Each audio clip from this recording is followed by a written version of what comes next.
Find out more at CapitalOne.com/SparkCashPlus. Terms and conditions apply. Weekly Donut, fresh air, NPR News Now, Planet Money, and Radio. The NPR Politics Podcast, Code Switch, Embedded, Books with Love, Live in the Car, Get all sorts of perks across more than 20 podcasts with the bundle option. Learn more at plus.npr.org.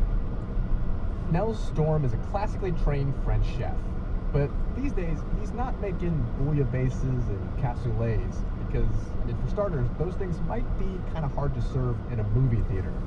And Nels cares a lot about that because he's actually vice president of food and beverage strategy for AMC Theater. So things like an overstuffed burrito present challenges. A chopped salad, very difficult to eat at the movies. We do sell a chopped salad, or have in the past. Really? Okay. We have it in a bowl that, instead of leaning over, you can kind of bring it to your mouth. Honestly, what a time to realize. A chopped salad at the movies, Adrian. But concessions have evolved way past popcorn, candy, and soda. Some places you can even get dinner and cocktails. And movie theaters want to sell you more than just a ticket and snacks these days.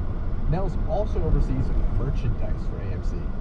And in the last few years, that's meant souvenir popcorn buckets as tie-ins with major releases. Now, these are not disposable paper tubs with a logo printed on them. No, these are solid, usually plastic objects, and they're often in the shape of something related to the movie, like a hot pink Corvette convertible in the case of last year's Barbie movie. Nell says a lot of these vessels, as it calls them, are basically movie props that you can put popcorn in. Maybe. Yes, it has to hold popcorn, but we're not designing around the tub. We're designing popcorn into a really cool prop in many cases. We want our guests to see this piece in our social feed and just run, not walk to the theater to get it. Nell says AMC aims to sell out of the buckets during the film's first weekend. That maximizes the hype around the release, and it ensures theaters aren't stuck with the whole inventory of unsold buckets when the next blockbuster lands. We want to make sure to make every Despicable Me 4 guest happy, and then move on to A Quiet Place Day 1, and then move on to Twisters, and then move on to Deadpool and Wolverine, and so we want to keep the wheels turning. AMC's first big popcorn bucket was for Star Wars The Rise of Skywalker in 2019. The company released a bucket in the shape of R2-D2, a lovable round droid. Nell says AMC drew on the expertise of Disney, which of course owns Star Wars. But Disney also has a long track record of selling collectible souvenir popcorn buckets at its theme parks. The R2-D2 buckets were priced at $50 a piece, and they sold out opening night. We believe it's going to be something huge. And then, of course, the world stopped turning, and we had to take a pause. AMC's next popcorn bucket wouldn't come until 2021 with the release of Ghostbusters Afterlife. Other movie theater chains like Regal and Cinemark are also selling souvenir popcorn containers. For Despicable Me, Regal came out, did you see this, Adrian? It's a popcorn bucket that looks like a baby carrier with straps that go over your shoulder. This frees up both hands and allows you to do the selfie while you're eating your popcorn. And despite this trend, these novelty objects are still a small part of the movie theater business. In 2023, merchandise sales totaled $54 million for AMC, and that is just 3% of the total food and beverage revenues. But these collectibles are increasingly an important part of the competition between movie theaters. And this is because the chains are battling over a smaller pool of customers. Alicia Reese analyzes publicly traded media and entertainment companies for the firm Wedbush Securities. Alicia estimates that box office revenues in North America are down 40% from pre-pandemic levels. Moviegoers are pickier now about what they want to see in the theaters. But Alicia says when people do venture out, they're willing to spend. One of the things that we've seen post-pandemic that's been really interesting is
on 3 buckets for Spider-Man Across the Spider-Verse. And his friend put them on eBay. And like in three days, a woman had like $300. I'm like, wait, what just happened? You mean people are willing to pay this much for this? They are. It turns out people are routinely willing to pay 2 or 3 times the retail price of a popcorn bucket. Now, when there are new releases, Marcus and his team will fan out and buy up dozens of containers. Yeah, for example, you remember the Dune Sandworm bucket we were talking about earlier? Well, Marcus says demand for those things was really high, and he bought 130 of them for about $25 a piece. And he says he was able to resell one of them for as much as $99. We went viral, so we kind of got that world audience. It was cool, shipping things off to South Africa and the Netherlands. Yeah, it's awesome as well too. And just like in the primary market, the selling window for these buckets is short.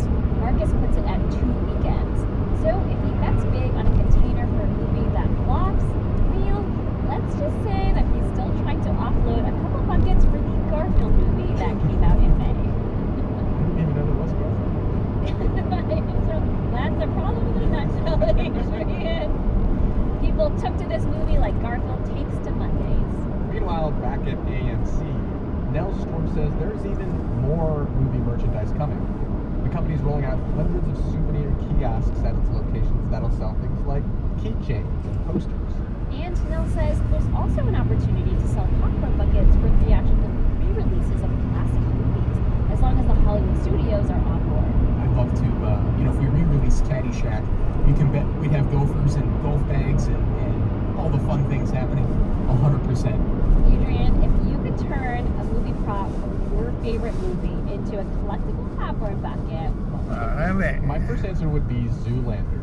you could do the gas station pump. The gasoline Or like fight.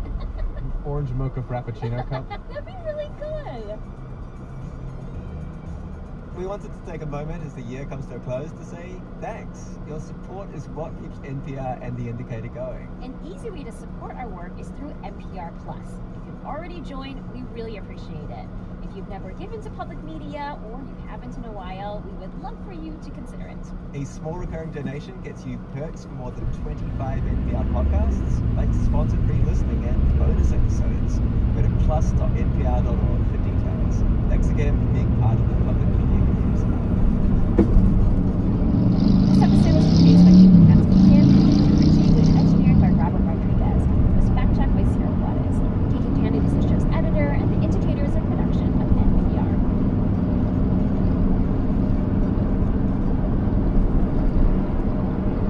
This message comes from St. Jude Children's Research Hospital, a leader in developing groundbreaking clinical trials for cancer and other catastrophic diseases. St. Jude freely shares its discoveries with doctors and researchers around the world. At St. Jude, patients receive cutting-edge treatments at no cost to families. A grant from your donor-advised fund can save lives. Giving $8,300 could help provide 2 St. Jude patients with proton therapy. Learn more at stjude.org/DAF.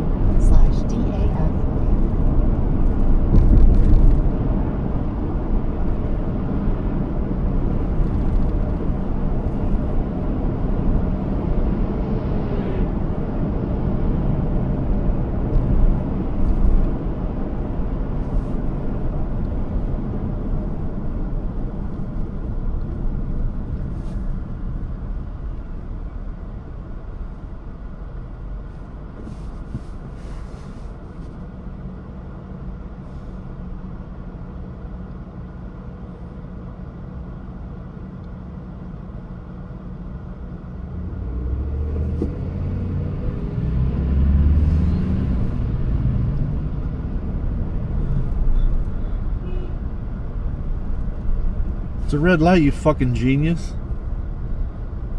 You're a fucking dummy. Oh, look, I'm hitting the brakes. Oh, what do you know? Fucking dumbass.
There's a stalled vehicle ahead. Why don't you trim yourself?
There's a slowdown ahead.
Right here.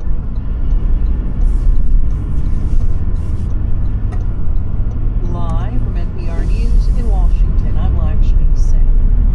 Unlike the dramatic events of 4 years ago today, the process of Congress certifying the results of the presidential election was peaceful, as Vice President Kamala Harris oversaw certification of the election she lost to President-elect Donald Trump. Donald J. Trump of the state of Florida has received 312 votes. Kamala D. Harris Kamala D. Harris of the state of California has received 226 votes. And with that, certification was complete. Trump takes office January 20th. The former leader of the far-right extremist group Proud Boys is asking President-elect Trump to pardon him over the January 6th insurrection at the U.S. Capitol 4 years ago today. Enrique Tarrio and others were convicted of seditious conspiracy.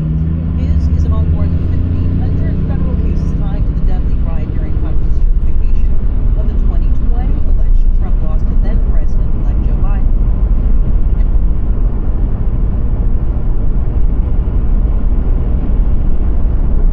Our deal under negotiation. NPR's Daniel Lester reports from Tel Aviv. The group includes 2 U.S. citizens. The deal being negotiated in Qatar would have Hamas release 34 Israeli hostages, according to a Hamas official, and Israel would release some Palestinian prisoners and partially withdraw troops from Gaza. Israel wants to know which of the 34 hostages are still alive. A Hamas official tells NPR the group will reveal that in exchange for unspecified concessions. The hostages under discussion include female soldiers, other women, and about 24 men, including 2 American hostages. Another official close to the talks, also speaking with condition of anonymity, says Hamas will not release all hostages in Gaza because Israel will only agree to a temporary ceasefire. Daniel Lester, NPR News, Tel Aviv. U.S. Steel has gone to court to salvage its $15 billion sale to a Japanese steel company. NPR's Scott Wilson reports President Biden called a halt to the sale on Friday. U.S. Steel and its Japanese suitor Nippon Steel wasted no time pursuing legal remedies after President Biden moved to block the sale on national security grounds. In a lawsuit filed in federal court in Washington, the companies accused the president of violating their due process rights and interfering with a good faith regulatory review. They say the president was trying to curry favor with the steelworkers union, which opposed the deal. U.S. Steel is headquartered in the politically important swing state of Pennsylvania. Scott Horsley, NPR News, Washington. At last check on Wall Street, the Dow Jones Industrial Average was up 8 points at 42,740. The S&P is risen 32 points, and the Nasdaq is up 202 points, or more than 1%. It's NPR News. This message comes from NPR sponsor Sapa. Founder and CEO Ron Rudson shares the story of how he got started creating Sapa. In 2007, 2008, I went out and I bought the most popular luxury mattresses. I tore them apart and I realized, based on the raw materials cost and the analysis that I had done, that I was able to sell that level mattress with a very affordable price. To learn more, go to SAATBA.com/NPR.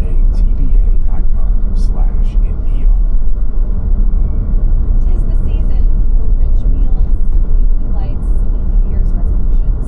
At Life Kit, NPR's self-help podcast, we're here to help you make those resolutions less of a December, January thing, and more like a year-long affair. We've got shows that'll help you draw and listen to your goals, whatever they are.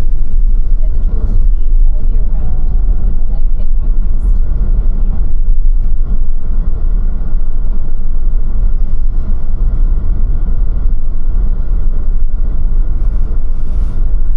Okay, so does this sound like you?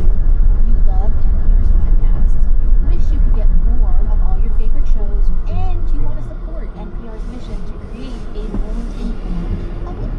If all that sounds like you, then it is time to sign up for the NPR Plus bundle. Learn more at plus.npr.org. It is film festival season, and all reports say that standing ovations are out of control. The Room Next Door, filmed by Pedro Almodovar, got 18 minutes at Venice last week. How do you handle that if you're the one everybody's clapping for? Tom Hanks, you've experienced this, right? I think you got a 12-minute standing ovation for Elvis. Yeah, I do. Yeah. Well, that was it. Yeah. Okay. Let me tell you a story. Okay, one little jaded show business story. Okay. The first time I went to Cannes, it was many years ago, I was with a film by the Coen brothers called The Lady Killers. Okay. Joel and Ethan are highly revered filmmakers. It was a marvelous movie, had a great time doing it, and it did absolutely no business in the United States. I mean, you're talking literally all but. And that happens sometimes. Okay, that's done. Well, that was the first movie I ever went to Cannes. Went with Cannes. Now, because it was a Coen Brothers, I'm going to say we got probably an 11-minute standing ovation in the Grand Ole, and it was the whole bit, man. The limousines and the red carpet, the screaming fans, the photographers, the swooping television coverage as you're walking up the grand staircase, the tuxedos, the whole bit. And the movie played marvelously and received a lengthy. I'm gonna give me 11 minutes. Yeah. It was about that long of a standing to a movie that did absolutely no business. The second time I went to Cannes was with the Da Vinci Code. Okay. We went there. We promoted the movie by getting on a special train in London. We came through the tunnel. We blew across France doing press all the way. We arrived. It was a big deal. And had the same thing. Limousines, red carpet, screaming fans. That not only did not get a standing ovation, but by the time the movie had finished playing, I'm going to say 2/3 of the audience had left. And so, as the score was playing over the closing credits, you actually heard the sound of the seats folding up as you people. And that movie went on worldwide to make about $1 billion. Okay, Yeah. so there you have yin and yang of what a standing ovation. So you're there. The movie's ended. Whether or not it's Elvis or the Lady Killers, what do you do for 11 minutes? Stand there. There's nothing else to do. But I guess like everybody's looking at you. They want to see how you're reacting. Do you have to think about, like, do you go through all the faces you have? What's going through your mind? Well, I've only got two faces. One's the honest one and one's the lie. You go back and forth between those two. You know what you do? You nod your head a lot. You look around. You turn around and look at the, you wave and nod your head. Thank you to the balconies that are above you. And by the way, they're not moving either. They're all standing there looking down. Is there a point where you start wanting it to end when it's going on that long? Or is it just like, I love it? No, it's honestly 3 minutes. Thank you. Let's keep going. Look, I mean, it's nice. Sure. The attention is great, but after a while, that much attention is. Look, I gotta tell you, it comes at the end of an exhausting experience. Yeah. It takes an hour and a half to get from the limousine to the car.